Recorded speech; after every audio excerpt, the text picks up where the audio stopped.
நேத்து வெத்துவேட்டு விஜய்னா மகளிர் தினம் கொண்டாடி இருந்தாரு. நீங்களும் பார்த்துருப்பீங்க.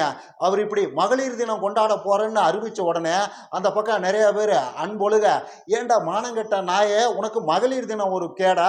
மனைவி மகளையெல்லாம் வீட்டை விட்டு விரட்டி விட்டுட்டு மகளிர் தினம் கொண்டாட போறேன்னு சொல்றிய, உனக்கு உண்மையிலேயே வெக்கம் சூடு மானம் இது மாதிரி ஏதாவது இருக்குதா? இல்லை அதெல்லாம் இல்லாத ஒரு கண்ணை கொடுறனா? என்னடா கணக்கு அப்படின்னு நான் கேட்கல. அந்த பக்கம் 4 பேர் நல்லவங்க, 4 பேர் அன்பொழுக அனில்னாவை பார்த்து கேட்டிருந்தாங்க. ஏன்னா எனக்கெல்லாம் அவ்வளவு நாகரிகமாலாம் பேச வராது. எனக்கு கூந்தல் புன்னகை இந்த மாதிரி புனிதமான வார்த்தைகள் இல்லைன்னா அதை போடலன்னா பேசவே வராது. அந்த பக்கம் நல்லவங்க 4 பேர் நறுக்குன்னு நாக்க பிடிங்கிக்கிட்டு ஏதோ ஆகிற மாதிரி அனில்னாவை பார்த்து கேட்டிருந்தாங்கன்னு வைங்க. இதுல இன்ட்ரெஸ்டிங்கான விஷயமே என்னன்னா, அந்த 4 நல்லவங்கள்ல ஒரு நல்லவங்க அவர் கட்சியிலேயே இருந்திருக்கிறாங்க, அவர் கட்சி நிர்வாகியாவே இருந்திருக்கிறாங்க. ஒரு சிங்க பெண் அனில்னாவை மேடையில் உட்கார வச்சுக்கிட்டே கிளின்னு கிழிச்சு விட்டுருக்குது. இப்படித்தான் ஏகப்பட்ட பேர் தெரியுவான். வீட்டு பெண்களை மதிக்காம நாட்டில் இருக்கிற பெண்களுக்கெல்லாம் நல்லது பண்ண போறேன்னு சொல்லிட்டு தெரியுவான். அவனை தான் நம்ம முதல்ல தோக்கடிக்கணும். வீட்டு பெண்களை எவனெல்லாம் மதிக்கலையோ, வீட்டு பெண்களை மதிக்காம மேடை போட்டு நாட்டுக்கு அதை பண்ண போறேன் இதை பண்ண போறேன்னு எவனெல்லாம் அறுத்து தள்ளுறானோ, வீட்டு பெண்களை பத்தியே தன் வீட்டு பெண்களை பத்தியே மேடை போட்டு எவன்லாம் தாறுமாறா கேவலமா பேசுறானோ, அவதூறு பரப்புறானோ, அவன் தான் முதல்ல அப்புறப்படுத்த வேண்டிய சக்தியே, அவன் தான் தோற்கடிக்கப்பட வேண்டிய சக்தியே. சிங்க பெண்களான நாம எல்லாருமே இதை ஒரு சபதமா இந்த மகளிர் தினத்தில் எடுத்துக்கலாம் அப்படின்னு அனில்னாவை உட்கார வச்சுக்கிட்டு அவர் கட்சி நிர்வாகி பெண்மணி ஒருத்தங்க, சிங்க பெண் ஒருத்தங்க கிளின்னு கிழிச்சு விட்டுருக்குறாங்க. அனில்னா எப்பவும் போல எரும மாட்டு மேல மழை பெஞ்ச மாதிரியே உட்காந்துருந்தாரு. எந்த ரியாக்ஷனும் இல்லாம எப்படி ரியாக்ஷன் கொடுப்பாரு? அந்த அம்மா இவரைத்தான் சொல்லுதுன்னு அவருக்கு தெரியாதா? அவரோட யோகிதை என்னன்னு நம்மளை விட அவருக்கு நல்லா தெரியும்ல. நம்மளை தாண்டா சொல்லுது அப்படிங்கிற நினைப்போடையா தான் உட்காந்துருந்தாப்புல.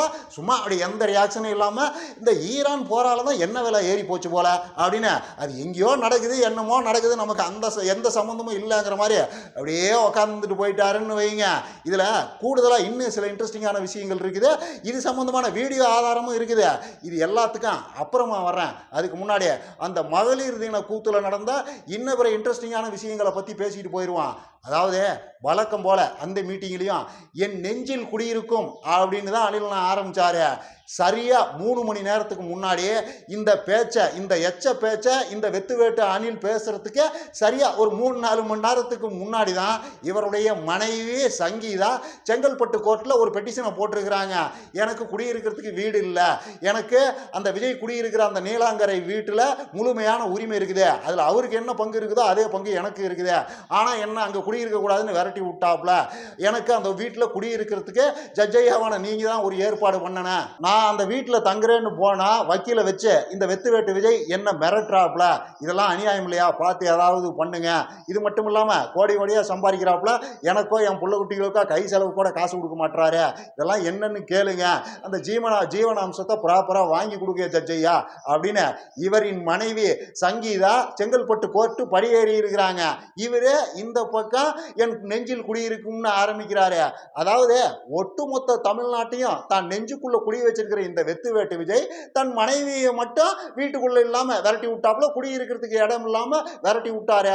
அந்த அம்மா அந்த பக்கம் போய் புலம்புது, நான் லண்டன் சிட்டிசன் ஆச்சேன், எனக்கு இந்த ஊர்ல ஏன் வீடு தருவான், அது இல்லாம அப்பேற்பட்ட பங்களா இருக்கும்போது நான் என்ன கூந்தலுக்கு வெளியில போய் வாடகை வீட்டில் இருக்கணும், எனக்கு உண்டான உரிமையை கொடுக்க சொல்லுங்க அப்படின்னு அந்த அம்மா கோபத்தோட சீறி இருக்குது.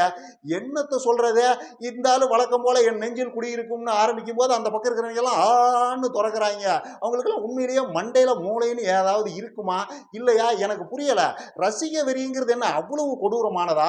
ஏத்தாப்புல இருக்கிறவன் என்ன சொன்னாலும் அவன் சொல்றது சரின்னு ஏத்துக்கிற மனநிலையை உண்டு பண்ணிருமா? எனக்கு புரியல. எனக்கு என்னமோ நாமெல்லாம் எங்கேயோ பின்தங்கிட்டோம்னு தோணுது. ஒரு சினிமா நடிகனுக்கு வெறித்தனமான ரசிகனா இருந்தா மட்டும்தான் இதெல்லாம் புரியும் போல. நாடி நரம்புலையெல்லாம் ஒரு சினிமா ரசிக வெறி ஊறி போயிருந்த மக்களுக்கு தான் இந்த அநியாயம் அக்கிரமம் எல்லாம் கண்ணுக்கு தெரியாது போல. யோ என்னையா எங்களையெல்லாம் உன் நெஞ்சில குடி வச்சிருக்கிறேங்கிற, உன் பொண்டாட்டியும் உன் வீட்டுல இருந்து விரட்டி விட்டுட்டா என்னையா அநியாயம் இது, அவங்கள அங்க குடி வைக்க மாட்டியா, நீ எல்லாம் ஒரு ஆளா அப்படின்னு யாருமே கேட்கலையா. இந்த சினிமா நடிகரோட ரசிக வரி சம்பந்தமா ஒரு இன்ட்ரெஸ்டிங்கான விஷயத்தை இந்த இடத்துல சொல்லியே ஆகணும். அதாவது ஒரு 5-6 வருஷத்துக்கு முன்னாடியே அனில்னா பாலிடிக்ஸ்குள்ளே எல்லாம் என்டர் ஆகிறதுக்கு ஒரு 4-5 வருஷத்துக்கு முன்னாடியே அஜித் விஜய் ஃபேன் வாருங்கிறது ட்விட்டரில் செமத்தியாக போகும். எனக்கு பொழுது போகலைன்னா அப்பப்போ அந்த ட்வீட்டுகளை எல்லாம் படிக்கிறது ஒரு வழக்கம். எனக்கு அதில் ஒரு அலாதி பிரியம். அப்போது விஜய் ரசிகம் போட்ட ஒரு ட்விட்டு ஒன்று இன்னும் என் கண்ணுக்குள்ளே அப்படியே நிற்கிது, என் மனசுக்குள்ளே இருந்த விலகாமல் அப்படியே இருக்குது. அதாவது அந்த பக்கம் பொதுவான ஒருத்தர் ஒரு கருத்து சொல்கிறாரு, ஏயா இப்படி அஜித் விஜய்னு அடிச்சுக்கிட்டு சாகிறீங்க, அஜித்தும் விஜயும் உண்மையிலேயே அவங்களுக்குள்ள ஏதாவது சண்டை வர்ற மாதிரி காட்டிக்கிறாங்களா, அடிச்சுக்கிறாங்களா, நீங்கள் எதுக்கு ஃபேனாக இருந்துக்கிட்டு இப்படி அடிச்சுக்கிட்டு கிடக்குறீங்க, வாய்க்கு வந்தபடி பேசிக்கிட்டு கிடக்குறீங்க, சினிமாவை பாருங்க, சந்தோஷமா இருங்க, ஒரு படம் இவருக்கு நல்லா இருக்கும், ஒரு படம் அவருக்கு நல்லா இருக்கும், எல்லாம் முன்ன பின்ன தான் இருக்கான், அது என்ன சண்டை கூந்தல் வேண்டி கிடக்குது, இதில் உங்களுக்கு என்ன கிடைக்குது அப்படிங்கிற மாதிரி பொதுவான ஒரு கருத்தை சொல்ல, அதுக்கு ஒரு அணில் போட்டிருந்தான் பாருங்க, யோ போயா யோ உனக்கு என்னையா தெரியும், ஒரு நடிகனுக்கு ரசிகனா இருந்து பாரியா, அப்பதான் உனக்கு வலி என்ன வேதனை என்னன்னெலாம் தெரியும், சும்மா நீ வாய்க்கு வந்தபடி பேசிக்கிட்டு இருக்கிற அப்படின்னு இருந்தான். என் கண்ணுக்குள்ள இன்னும் அது அப்படியே நிற்கிது. இது அன்னைக்கும் எனக்கு கேனத்தனமாக தான் தெரிஞ்சு, இப்பயும் அந்த ட்விட்டர் நினைச்சா சூழ தான் சிரிப்பு வருது. ஏன்னா நாம எதுக்கு நடுராத்திரியில் சுடுகாட்டுக்கு போகணும், ஒரு நடிகனுக்கு ரசிக கூந்தலாகணும், வெறித்தனமாக அவனை ஆதரிக்கணும், அவன் பண்ற அத்தனை காமெடிகளுக்கும் கிறுக்குத்தனங்களுக்கும் கோமாளித்தனங்களுக்கும் நாம என்ன கூந்தலுக்கு முட்டு கொடுக்கணும், என்ன நமக்கு என்ன தலைவிதியா? அதனால அன்னைக்கும் அதை பார்த்து சிரிப்பு தான் வந்தது, இன்னைக்கும் அதை பார்த்து சிரிப்பு தான் வருதுன்னு வைங்க.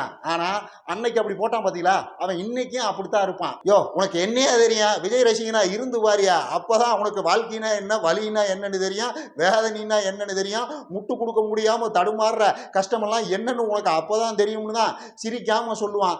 என்னத்தை சொல்றத. சரி, இதை தாண்டி அடுத்த மேட்டருக்கு போவான். அதாவது தேர்தல் வாக்குறுதிகள் 2026 உண்டான தாவேகா விஜய் கட்சியின் தேர்தல் வாக்குறுதிகள்னு அனில்னா நேற்று சில விஷயங்களை சொல்லியிருந்தாரு. இந்த மகளிர் உரிமை தொகையை 2500 ரூபாயா உயர்த்தி கொடுப்போம், அப்புறம் எல்லாருக்கும் பஸ் ஃப்ரீ, எல்லா பஸ்ஸும் ஃப்ரீ, தமிழ்நாட்டில் பெண்கள் எந்த இடத்துல வேணாலும் எந்த இடத்துல வேணாலும் இறங்கிக்கலாம், அத்தனை அரசாங்க பஸ்ஸுகளும் ஃப்ரீ. அப்புறம் கல்யாணத்தின் போது பெண்களின் கல்யாணத்தின் போது 1 பவுன் நகை கொடுக்குறாராம். அப்புறம் குழந்தைகள் பிறந்தா தங்க மோதிரம் போடுறாராம், தாய் மாமன் சீருன்னு அதுக்கு பேராம். அப்புறம் கேஸ் சிலிண்டர் 6 சிலிண்டர் ஃப்ரீயாக கொடுக்குறாராம். அப்புறம் இன்னும் பிற திட்டங்கள், நாப்கின் விநியோகம்ங்கிறது ரேஷன் கடைகளில் முறையாக நடத்தப்படுமா, இப்போ அது எவ்வளோ எஃபிஷியண்டாக இல்லையா அப்படின்னு இன்னும் கூடுதலாக பல திட்டங்கள் அறிவிச்சிருந்தாருன்னு வைங்க. இதெல்லாம் கவர்ச்சிகரமான அறிவிப்புகளா, காமன் மேனோட கனெக்ட் ஆகிற மாதிரி அறிவிப்புகளா இல்லையான்னு கேட்டிங்கன்னா அதில் யாருக்கும் எந்த சந்தேகமும் தேவையில்லை. காமன் மேனோட கனெக்ட் ஆகிற மாதிரியான கவர்ச்சிகரமான அறிவிப்புகள் தான். கண்டிப்பாக அடுத்த சில நாட்களுக்கு இதே ஒரு விவாத பொருளாக, பேசு பொருளாக பொதுமக்கள் மத்தியில் இருந்துகிட்டு தான் இருக்கும். அந்த அளவுக்கு கவர்ச்சிகரமான அறிவிப்புகள் தான், அதிலெல்லாம் ஒன்றும் மாற்றுக்கிறது கிடையாது. இதையெல்லாம் தாண்டி அனில்னாவோட பாலிடிக்ஸுங்கிறது ரொம்ப சிம்பிள். தமிழ்நாட்டில் ஆல்ரெடி பாப்புலராக இருக்கிற முகங்களை, அரசியல் முகங்களை, அரசியல்வாதிகளின் முகங்களை ஆட்டைய போடுறான். அதே மாதிரி தமிழ்நாட்டில் ஏற்கனவே நடைமுறையில் இருக்கிற திட்டங்களை, ரொம்ப சக்சஸ்ஃபுல்லாக போயிட்டு இருக்கிற திட்டங்களை ஆட்டைய போடுறான். அதுக்கு மானே தேனே பொன்மானையோ போடுறான். கூடுதலாக ஒரு 500 ரூபாயை சேர்த்து சொல்கிறான். அப்புறம் நம்ம ஸ்பெஷல்னு ஒரு 2 விஷயங்களை சொல்கிறான். அவ்வளோதான், நேராக அதிபராயிரலாம், ஆட்சியை பிடிச்சிடலாம்ங்கிறது தான் அவரோட கணக்கு. இதுக்கு ஏற்கனவே உதாரணங்கள்லாம் இருக்குது. அதிமுக இப்படித்தான் 30 ஆண்டு காலம் முத்து குளிச்சுக்கிட்டு இருந்தது. அவங்ககிட்டயும் ப்ராப்பராக ஒன்றும் இருக்காது. திமுக என்ன சொல்லுதோ அதை அப்படியே ஜெராக்ஸ் எடுப்பாங்க, 4 மூளைக்கு மஞ்சள் தடவுவாங்க, நடுவாண்ட ஒரு பொட்டு வைப்பாங்க, கொஞ்சம் மானிய தேனை பொன்மாலையெல்லாம் போடுவாங்க. அவங்க திட்டம்னு 1 2வது சேர்ப்பாங்க, கொடுப்பாங்க, மக்களும் ஓட்டு போடுவாங்க, அவங்க ஆட்சியை பிடிச்சிருவாங்க. இந்த ட்ரிக்கு ஏடிஎம்கேவுக்கு ஒர்க் அவுட் ஆகும்போது நமக்கு ஏன் ஒர்க் அவுட் ஆகாதுங்கிற நம்பிக்கையில் அனிலாவும் அந்த ரூட்லேயே போயிருக்கிறாரு. பார்க்கலாம் வெகுஜன மக்கள் இதை சீரியஸாக எடுத்துக்கிறாங்களா, இந்த வெத்து வேட்டு விஜய் கொடுத்துருக்கிற இந்த வாக்குறுதிகளெல்லாம் வெகுஜனம் சீரியஸாக எடுத்துக்கிட்டு நம்பி ஓட்டு போடுதா இல்லையாங்கிறதையெல்லாம் பொறுத்திருந்து பார்க்கணும். இது எல்லாத்துக்கும் மேலே கழகங்கள் இதை எப்படி கவுண்டர் பண்ண போகுதுங்கிறதையும் பார்க்கணும். குறிப்பாக திமுக என்ன சொல்ல போகுதுங்கிறதையும் பார்க்கணும். ஏன்னா இதெல்லாம் சும்மா இவர் பேப்பரை பார்த்து படிச்சுக்கிட்டு இருக்கிறாப்புல. சோசியல் ஜஸ்டிஸுங்கிற அந்த உணர்வுலேருந்து திமுகவின் தேர்தல் அறிக்கைங்கிறது வரும். ஸோ அவங்க என்ன சொல்ல போகிறாங்கன்றத பொறுத்திருந்து பார்ப்போம்.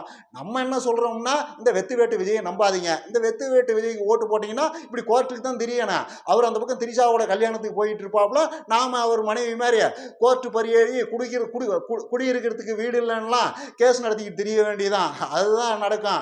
அவங்க பணக்காரங்க, விஜயோட மனைவி சங்கீதா பெரிய பணக்காரங்க, அவங்களால விஜயோட மல்லு கட்ட முடியும், கோர்ட்டில் போய் மல்லு கட்ட முடியும். நம்மெல்லாம் அந்த அளவுக்கு வசதியான ஆட்கள் கிடையாது. அதனால தமிழ்நாட்டு மக்கள் அதையெல்லாம் சிந்திச்சு ஒரு முடிவுக்கு வாங்க. இந்த வெத்து வேட்டு விஜயோட அரசாங்கம் அமைஞ்சா நமக்குண்டான உரிமைகளை பெறறதுக்கே கோர்ட்டு கேஸுன்னு தான் அலையணும், அவர் மனைவி அலையிற மாதிரி. அதனால பார்த்து ஒரு முடிவுக்கு வாங்க, அவ்வளோதான் நாம சொல்ல முடியும். அதுக்கு மேலே அதில் சொல்றதுக்கு ஒன்றும் இல்லை. இது எல்லாத்துக்கும் மேலே இன்னொரு இன்ட்ரெஸ்டிங்கான விஷயம் இதில் இருக்குது. அதாவது கடந்த 2-3 நாளாக நாய் ஏட்டி பேய் ஏட்டி வாங்கி வர்றவன் போறவன்லாம் வாயிலேயே மிதிச்சு பண்ணாத சித்திரவதைகளை எல்லாம் அணில் குஞ்சுகளை பண்ண போய் அவனுங்க தென்னை மரத்தில் ஏறி அந்த பொந்துக்குள்ள புகுந்துட்டானுங்க. இதுக்கு மேலே நம்மளால மல்லுக்குட்டம் கட்ட முடியாதரா சாமி, ஆளை விடுங்கடா அப்பான்னு ஒரு மாதிரி பொந்துக்குள்ள பதுங்கி இருந்தானுங்க. நேத்து அப்படியே மெதுவா, ரொம்ப மெதுவா தலையை வெளியே நீட்டி எட்டி பார்க்குறானுங்க. என்ன நடக்குது, அணில்லாம் ஒரு மாதிரி இந்த பிரச்சனையை சமாளிச்சிட்டாரா அப்படிங்கிற மாதிரி எட்டி பார்க்குறானுங்க. அவனுக்கு இது ஒரு ஆறுதலான செய்தியாகவும் இருந்திருக்குது. அதையும் மறுக்கிறதுக்கு இல்லை. அணில்னா கொடுத்த இந்த கவர்ச்சிகரமான வாய்ப்புகளை திரும்ப அணில்னாவை பற்றி ஆகா ஓகோன்னு பாராட்டி பேசுறதுக்கு உண்டான ஒரு வாய்ப்பா இது இருக்குதுங்கிறதும் மறுக்கிறதுக்கு இல்லை. ஸோ லைட்டாக அணத்த ஆரம்பிச்சிருக்கிறானுங்க. அவ்வளோதான், திமுக அதிமுகவோட சோழியெல்லாம் முடிஞ்சுது. தளபதி தேர்தல் வாக்குறுதிகள்ங்கிற பேரில் ஒட்டுமொத்த பெண்களின் மனசையும் கொள்ளையடிச்சிட்டாரு, ஒட்டுமொத்த பெண்களின் ஓட்டையும் அள்ளிட்டாரு. ஆண்கள் ஓட்டு ஆல்ரெடி அவருக்கு தான் இருக்குது. அதனால இவங்க சோழியெல்லாம் முடிஞ்சது, அடுத்த அதிபர் அணில்னா தான் அப்படின்னு ரொம்ப மென்மையா உருட்ட ஆரம்பிச்சிருக்கிறானுங்க.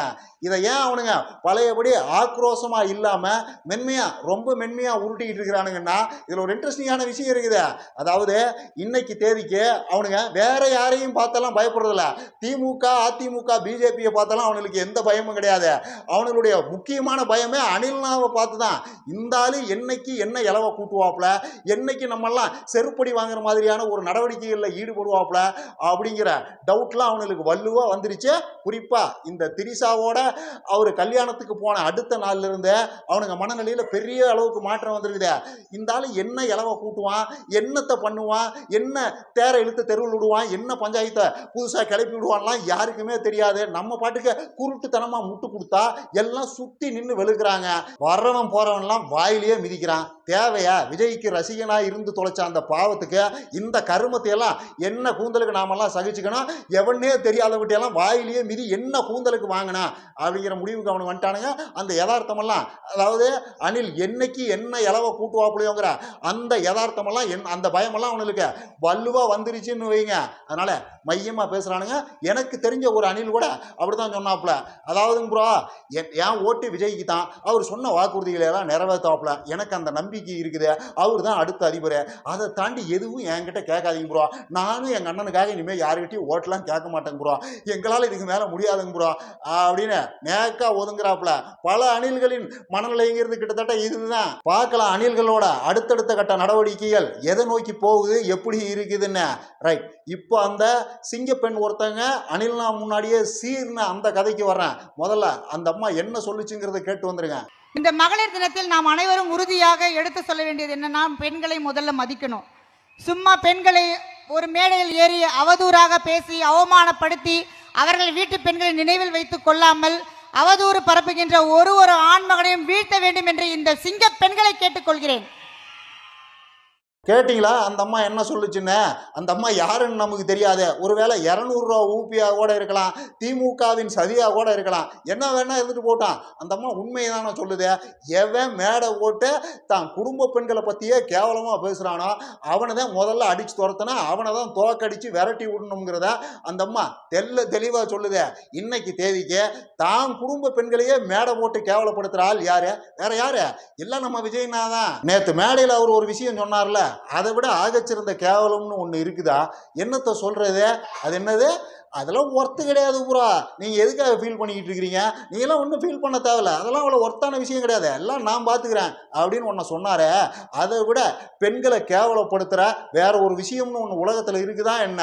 உங்கள் குடும்ப பிரச்சனைனா நீ என்ன சொல்லியிருக்கணும்? அது எங்கள் குடும்ப பிரச்சனை, நாங்கள் பார்த்துக்கிறோம், நாங்கள் எங்களுக்குள்ளே சரி பண்ணிக்கிறோம், அதை பற்றி நீங்கள் ஒன்றும் பேச வேணாம், அதை பற்றி நீங்கள் ஒன்றும் கவலைப்பட வேணாம்ங்கிறதோட நீ நிறுத்தியிருந்தீங்கன்னா நீ எல்லாம் ஒரு ஆள், நீ எல்லாம் ஒரு மரியாதைக்குரிய மனுஷன். ஆனால் என்னங்கிற வர ஒர்த்து கிடையாது. யார் ஒர்த்து கிடையாது? உன் மனைவி ஒர்த்து கிடையாது, மகன் ஒர்த்து கிடையாது, மக ஒர்த்து கிடையாது, தாய் தகப்பம் ஒர்த்து கிடையாது, எதுவும் ஒர்த்து கிடையாது. ஆனா எங்க எல்லாத்தையும் உன் நெஞ்சில குடி வச்சிருக்கிற, எல்லா ஒட்டுமொத்த தமிழ்நாடும் உன் நெஞ்சில தான் குடி இருக்குது அப்படின்னு நாங்க நம்பணும். என்ன கணக்கு இது? எங்களை எல்லாம் என்ன நினைச்சுக்கிட்டு இருக்கிற? 25 வருஷத்துக்கு மேல ஒரு பொண்ணோட குடும்பம் நடத்திவிட்டு 1க்கு 2 பிள்ளைகளை பெற்றுட்டு போற வர இடத்துக்கெல்லாம் கைகோத்து திரிஞ்சு விட்டு ஒருத்தன் அதெல்லாம் ஒர்த்து கிடையாது, எல்லாம் பேசுறதுக்கு ஒன்றும் இல்லைன்னு சொல்றான்னா அவன் எப்பேற்பட்ட அயோக்கிய பயலா இருப்பான்னு நீங்களே யோசிச்சு ஒரு முடிவுக்கு வாங்க. ஆக்சுவலா இதுல அயோக்கியத்தனத்தை தாண்டி அனில்னாவோட ஆணவம் தான் அந்த பேச்சுல வெளிப்பட்டது. ஆக்சுவலா அனில் ஆணவத்துல ஆடிக்கிட்டு இருக்காப்புல, உச்சபட்ச திமிர்ல பேசிக்கிட்டு இருக்காப்புல. நான் பேசுறது தான், நான் சொல்றது தான், என் ஜௌரியத்துக்கு தான் சொல்லுவேன், எனக்கு என்ன தோணுதோ அதைத்தான் பேசுவேன், எதை பத்தியும் எனக்கு கவலை இல்லை அப்படிங்கிற ஆணவத்தின் உச்சத்திலிருந்து தான் இந்த மாதிரி பேச்சுக்கள்லாம் வெளியில் வருது. இதுல ஒன்றை கவனிச்சு பார்த்தீங்கன்னா, ஆக்சுவலா இப்படி ஒர்த்து கிடையாதுன்னு சொல்றாருல, தன் மனைவி குடும்பத்தையே ஒர்த்து கிடையாதுன்னு சொல்றாப்புல, ஆக்சுவலா நம்மளையும் அந்த ஆளு ஒர்த்து இல்லாத மாதிரியே தான் டீல் பண்ணிட்டு இருக்கிறான். ஏன் இந்த ஆளு பிரஸ் மீட்டே வைக்கிறது இல்லை சொல்லுங்க? ஏன்னா நம்ம எல்லாம் ஒர்த்து கிடையாது. ஏன் இந்த ஆளு கரூர்ல இறந்து போன அந்த குடும்பங்களை நேர்ல போய் பார்க்கல சொல்லுங்க? ஏன்னா அவங்க எல்லாம் ஒர்த்து கிடையாது. ஏன் என்னுடைய அரசியல் இதுதான், என்னுடைய எதிர்கால எண்ணம்ங்கிறது இதுதானே ஒரு பேட்டி கூட இது வரைக்கும் எந்த டிவிக்கும் கொடுக்கல, எதுக்குமே கொடுக்கலன்னு சொல்லுங்க? ஏன்னா நாமெல்லாம் அந்த அளவுக்கு ஒர்த்து கிடையாது. தமிழ்நாட்டு மக்கள்லாம் அந்த அளவுக்குலாம் ஒர்த்து கிடையாது. இவர் பெரிய மகாராஜா, இவர் பெரிய மன்னர், இவர் பெரிய மகானு, இவர் பெரிய புடுங்கி, இவர் பெரிய கடவுள், இவர் நினைக்கிறது மட்டும் தான் செய்வாரு. யோ, அரசியல்ல உங்ககிட்ட எந்த கேள்வியும் கேட்க முடியாதுன்னு அது என்ன அயோக்கியத்தனம்னு நாம கேட்டா அங்கிருந்து எந்த பதிலும் வராது. ஏன்னா நாமெல்லாம் ஒர்த்து கிடையாது. ஒட்டுமொத்த தமிழ்நாடே இவருக்கு ஒர்த்து கிடையாது. அந்த ஆள் சொல்றது என்னன்னா, உங்களை சினிமாவில் நான் என்டர்டெயின் பண்ணல, அவ்வளவுதான். அதுக்கு இது வரைக்கும் நீங்க முழுமையான நன்றி கடனை எனக்கு செலுத்தல. என்ன முதலமைச்சராக்குறது தான் அதுக்கு நீங்க எனக்கு செலுத்துற முழுமையான நன்றி கடனை, அவ்வளவுதான். அதை தாண்டியெல்லாம் என்கிட்ட எதையும் எதிர்பார்க்காதீங்க. ஏன்னா அதை தாண்டியெல்லாம் உங்கள்கிட்ட அரசியல் பேசுற அளவுக்குலாம் நீங்களாம் யாரும் ஒர்த்து கிடையாது. ஒட்டுமொத்த தமிழ்நாட்டு மக்களும் ஒர்த்து கிடையாது அப்படிங்கிறது தான் தன் அரசியல் நடவடிக்கைகளின் மூலமா இந்த அணில் திரும்ப திரும்ப சொல்லிக்கிட்டே இருக்கிறாரு. ஏன் எல்லா கான்டெம்பரரி இஷ்யூக்களுக்கும் அந்த ஆள் கருத்து சொல்றது இல்லைன்னு சொல்லுங்க? ஏன்னா அந்த இஷ்யூவும் ஒர்த்து கிடையாது, தமிழ்நாட்டு மக்களும் ஒர்த்து கிடையாது. அவருக்கா எந்த இஷ்யூல கருத்து சொல்லணும்னு தோணுதோ அதுல மட்டும்தான் சொல்லுவாரு. அவ்வளவுதான். நாமெல்லாம் ஒர்த்த, ஒட்டுமொத்த தமிழ்நாடும் அவ்வளவுதான் ஒர்த்த. ஏன் அவர்கிட்ட யாராலையும் எந்த கேள்வியும் கேட்க முடியல சொல்லுங்க? ஏன் அப்படி ஒரு சூழ்நிலையை உருவாக்கி வச்சிருக்கிறார் சொல்லுங்க? ஏன்னா அந்த அளவுக்குலாம் யாரும் ஒர்த்து கிடையாது. தமிழ்நாட்டு மக்களுக்கு பதில் சொல்லி தான் ஆட்சியை பிடிக்கணுங்கிற அளவுக்குலாம் தமிழ்நாட்டு மக்கள் ஒர்த்து கிடையாது. நீங்க கேள்வி கேட்டு அதுக்கு அவர் பதில் சொல்லி அதுக்கப்புறமா தான் ஆட்சி அதிகாரத்தை கொடுக்குற அளவுக்குலாம் நாமெல்லாம் ஒர்த்து கிடையாது. அவர் பெரிய புடுங்கி, அவர் பெரிய மகானு, மன்னர், மகாராஜா, அவரா வருவாரு. ஏன் டே டு டே பாலிடிக்ஸ் அவர் பண்றது இல்லைன்னு சொல்லுங்க? ஏன் 10-15 நாளைக்கு ஒரு தடவை மட்டும் வெளியில வந்து தரிசனம் கொடுத்துட்டு போறாருன்னு சொல்லுங்க? ஏன்னா நாம அவ்வளவுதான் ஒர்த்து, தமிழ்நாட்டு மக்கள் அவ்வளவுதான் ஒர்த்து. திரும்பவும் சொல்றேன், அவர் பெரிய மகாராஜா, மன்னர், புடுங்கி, கிட்டத்தட்ட கடவுள் மாதிரி. நாமெல்லாம் அந்த அளவுக்கு ஒர்த்து கிடையாது. அதாவது மிஸ்டர் அனில், நீங்க சினிமாவில் ஆடினீங்க, சமயங்களில் மேடையில் கூட ஆடினீங்க, சகிச்சுக்கிட்டாங்க. ஆணவத்தில் ஆடிக்கிட்டு இருக்கிறீங்க. நான் எப்பயும் சொல்றதுதான், உங்க கெரியரோட உச்சபட்ச தோல்வியை நீங்க அரசியலில் சந்திப்பீங்க. Wait and watch. இன்னும் நிறைய பேசலாம். லைக் பண்ணுங்க, ஷேர் பண்ணுங்க, கமெண்ட் பண்ணுங்க, மறக்காம சப்ஸ்கிரைப் பண்ணிருங்க.